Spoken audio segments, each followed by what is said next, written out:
I'm sure everybody is seeing and what's happening.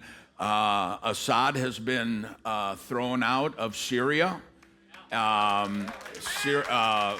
Syria has fallen into the hands of the rebels. Tell us what this means. I know nobody knows what this means. What's going on over there with this? And so what we were talking about earlier in the Middle East, you don't necessarily get the best outcome, but you want the least bad or the less bad of the evils. And so it still remains to be seen if this will play out for Israel's favor. We certainly hope and pray that it will. But it's a concerning situation because these folks are not, they may not be Assad, but they're not, what we would call tzaddikim. They're not righteous people. These are Al-Qaeda jihadists.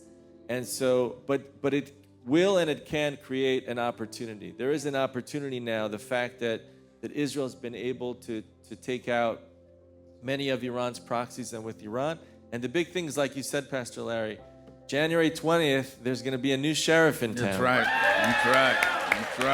That's right. And we hope also, I'll hand it over to you, that besides dealing with Iran and the proxies, the hostages, which I know is so dear to your hearts and our hearts, we still have 101 hostages. I can tell you that Prime Minister Netanyahu met with representatives of the hostage families just earlier today in Israel.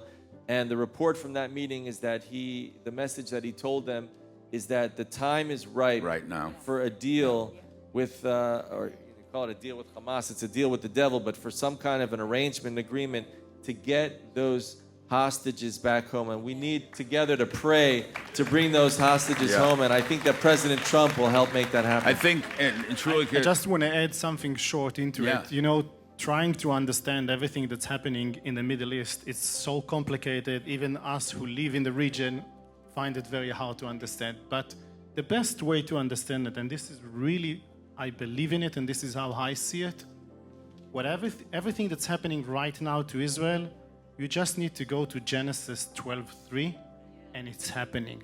I will bless those who bless thee, and I will curse those who curse thee. So if you want to make it short and to understand, every nation that's cursed Israel is collapsing.